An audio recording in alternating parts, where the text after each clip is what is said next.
Selamat pagi anak-anakku sekalian, Sotihotu Namo Buddhaya. Apa kabar semuanya?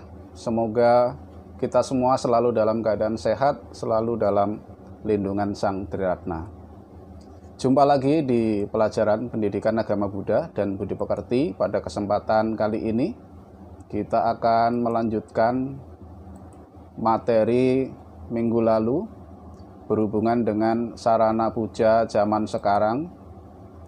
Minggu lalu di sarana puja zaman sekarang kita sudah membahas tentang sarana fisik pelaksanaan puja. Nah, kita masuk bagian kedua, yaitu persiapan batin dan macam-macam penghormatan. Namun sebelum kita masuk materi, tak lupa selalu saya mengingatkan pada kalian semua untuk tetap mentaati protokol kesehatan, mencuci tangan di air mengalir menggunakan sabun, memakai masker apabila memang harus keluar rumah, dan menjaga jarak. Anak-anak sekalian, kita masuk materi yang pertama, yaitu persiapan batin. Baik individu atau kelompok, mereka yang melaksanakan puja perlu mempersiapkan batinnya untuk dipusatkan pada objek tertinggi, yaitu Triratna, Buddha, Dhamma, dan Sangha. Buddha. Jadi, Buddha dihormati sebagai objek tertinggi. Yang dimaksud adalah pencapaian penerangan sempurna Buddha. Dalam hal ini bukan sebagai pribadi, bukan sebagai orang, tetapi kesucian itu sendiri. Namun demikian, Buddha sebagai pribadi Buddha Gotama juga dihormati karena beliau adalah guru.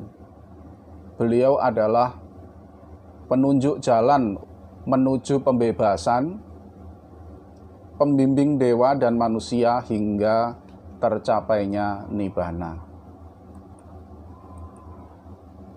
Selanjutnya Dhamma. Dhamma dihormati sebagai objek tertinggi, yaitu kebenaran mutlak Dhamma akan menuntun orang yang melaksanakannya menuju pada pembebasan. Yang ketiga adalah Sangha. Sangha dihormati sebagai objek tertinggi karena merupakan pesamuan para makhluk suci atau Arya Pugala. Mereka telah mencapai tujuan, yaitu telah memasuki jalan mencapai tujuan Nibbana.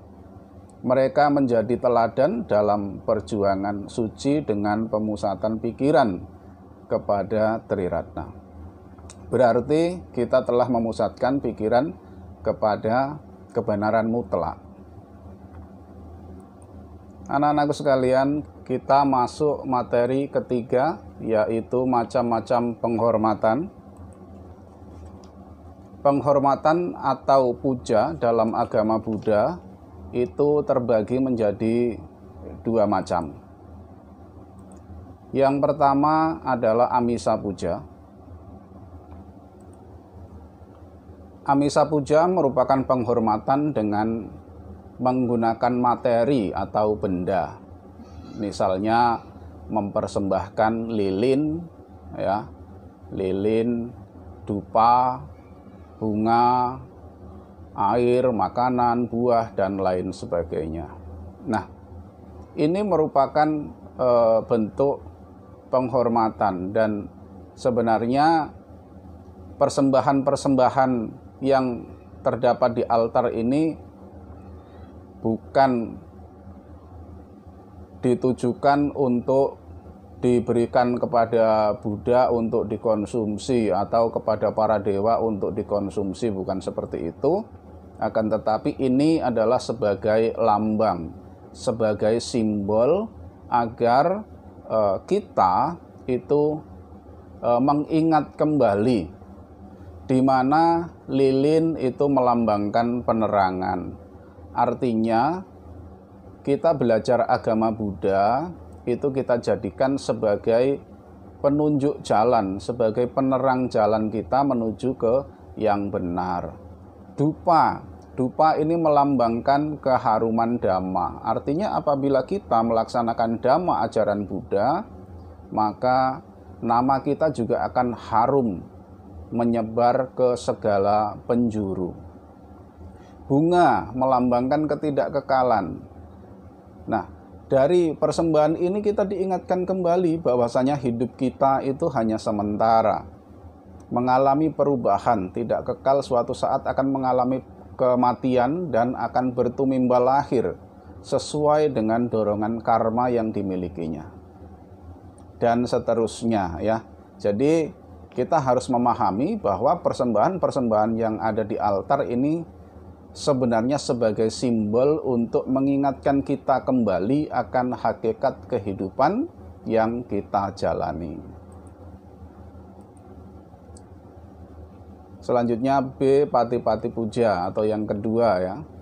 Tadi Amisa puja, yang kedua adalah pati-pati puja.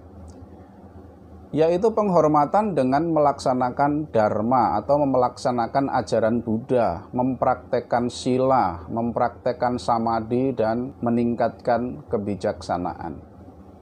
Ini merupakan penghormatan tertinggi dibanding dengan kita memberikan penghormatan secara materi, akan tetapi penghormatan praktek ini jauh lebih tinggi. Karena dengan kita melaksanakan ajaran Buddha, mempraktekannya dalam kehidupan sehari-hari, maka kita akan berjalan mendekat pada pencapaian pembebasan, yaitu Nibbana. Namun tidak semudah itu untuk mencapai Nibbana. Oleh karena itu dibutuhkan keuletan, semangat, bukan hanya di dalam satu kelahiran ini, akan tetapi di berkali-kali kelahiran kita berusaha untuk mempraktekkan ajaran Buddha. Mudah-mudahan apabila kita sungguh-sungguh mempelajari ajaran Buddha dan mempraktekkan ajaran Buddha, kita akan berjodoh dengan ajaran agama Buddha di kehidupan selanjutnya. Anak-anak sekalian, kiranya itu pertemuan kita pada kesempatan kali ini. Semoga materi ini dapat bermanfaat bagi kita semua. Tetap semangat belajar meskipun dari rumah. Tetap menjaga kesehatan. Dan akhir kata, Sotihotu Namo Buddhaya.